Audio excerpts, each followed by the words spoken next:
ये संजय जी अपने आप में दिखाता है कि मतलब और काफी अग्रेसिव दिख रहे हैं कार्यकर्ता उनके खिलाफ। बिल्कुल, मुझे लगता है जैसे जैसे दिन चढ़ेगा, क्योंकि अभी 11 बज रहे हैं, सुबह 7 बजे से पोलिंग शुरू हुई है, तो जहां जहां इस तरह का कंपटीशन नजर आएगा तो इस तरह की छुटपुट घटनाएं होंगी जो दुर्भाग्यपूर्ण है। मैं नहीं चाहता कि ऐसी घटनाएं हो और ऐसी चित्र देखने को रिपोर्टर ऑन ग्राउंड, चूंकि हम लोग अलग अलग जगह गए थे, मैं आपको बता सकती हूँ कि कई महिलाओं ने आरजीकर की घटना का जिक्र किया था। उन्होंने बताया था कि आरजीकर में जो हुआ वो गलत है। नहीं, निश्चित रूप से अगर लॉ एंड ऑर्डर की बात करेंगे तो बहुत बड़ा एक कंसर्न है बंगाल के मतदाताओं के बीच में। वो कहते हैं कि लॉ एंड ऑर्डर की स्थिति अच्छी नहीं है। तो ऐसा नहीं है कि सरकार के कामकाज के बारे में बहुत लोग उत्साहित हैं और बहुत लोग खुश हैं, ऐसी बात नहीं दिखाई पड़ती है। लेकिन तमाम अलग अलग मुद्दों पर चर्चा वोट होते हैं, देखते हैं किस मुद्दे पर वोटर इस बार वोट कर रहे हैं। शशि जी, ये तस्वीरें हम दिखा रहे हैं, पिछली बार भी कुछ जगहों पर हुआ था।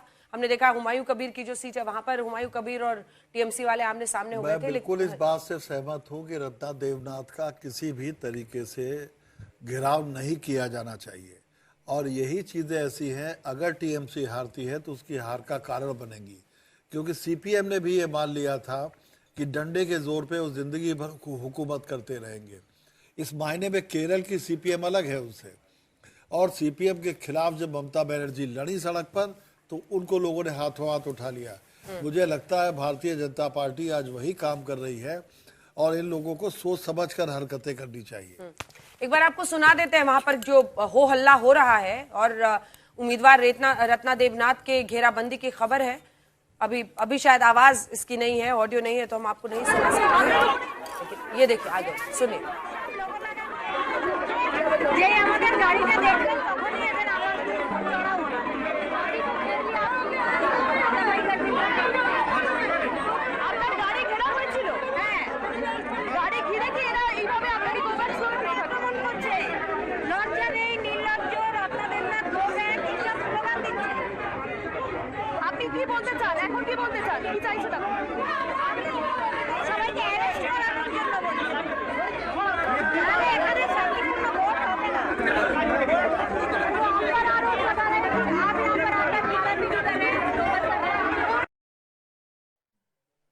ये रत्ना देवनाथ को ही आप इस वक्त सुन रहे थे, जो बता रही हैं रत्ना देवनाथ मां हैं जो आरजीकर हॉस्पिटल में एक रेसिडेंट डॉक्टर के साथ जिस तरह की विभत्स घटना घटी थी वो आज भी सोचकर लोग कांप जाते हैं और पूरे बंगाल में उस घटना की गूंज रही, लंबे वक्त तक रही।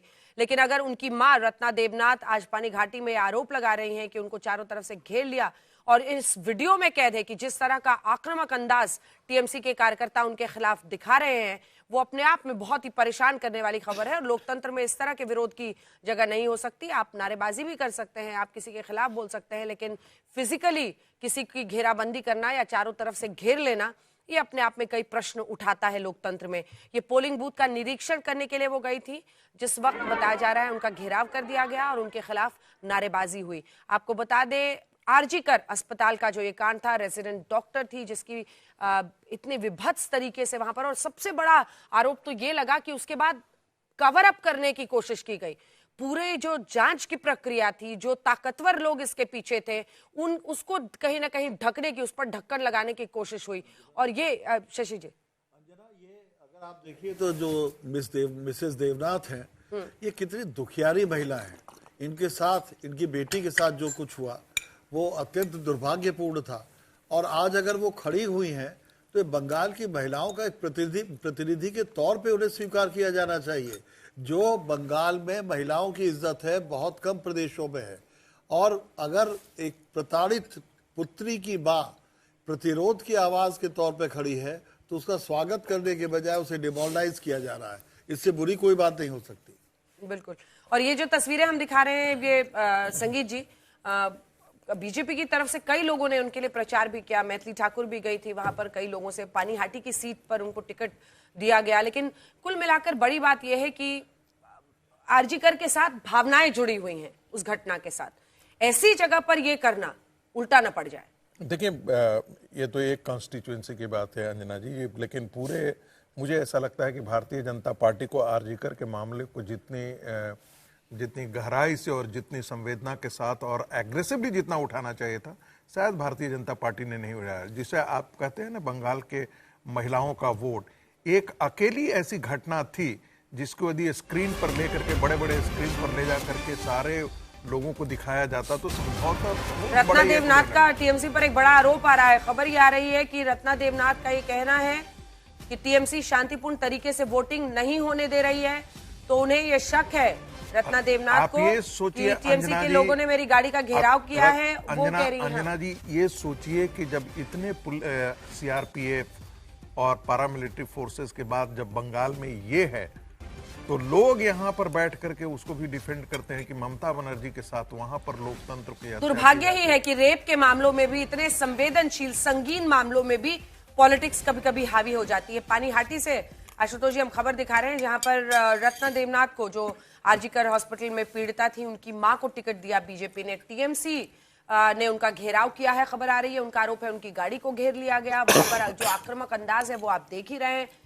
क्या इस सेंटिमेंट को भी समझने में टीएमसी चूक कर रही है? देखिए, सवाल सेंटिमेंट का नहीं है। सवाल अगर आप चुनाव लड़ रही हैं तो फिर आप एक प्रतिद्वंदी हैं और ये चुनावी राजनीति है, इसका उससे कोई लेना देना नहीं। भारतीय जनता पार्टी ने भी अगर उनको टिकट दिया है तो सिर्फ इसीलिए कि उस सेंटिमेंट को पॉलिटिसाइज कर सके और उसका फायदा उठा सके। तो नहीं तो एक महिला का आपको बीच में घेराव कर दिया जाए। नहीं, मैंने आपके बीच में ये नहीं, अच्छी बात है क्या? अगर आप ये कहना चाहते हैं कि भारतीय जनता पार्टी के लोग जो बंगाल में बिल्कुल साधु हैं, संत हैं, एक मिनट, मैंने आपके बीच में नहीं बोला। नहीं, सुन लीजिए, मैंने आपके बीच में नहीं बोला। अगर आप ये साबित करना चाहते हैं घटना नहीं आई है जहां भारतीय जनता पार्टी के कार्डर्स में हिंसा तो नहीं, घेरा है, रास्ते पे चलते हैं, लेकिन टीएमसी के हर जगह उनको ये कर रहे हैं। गलत है ना ये?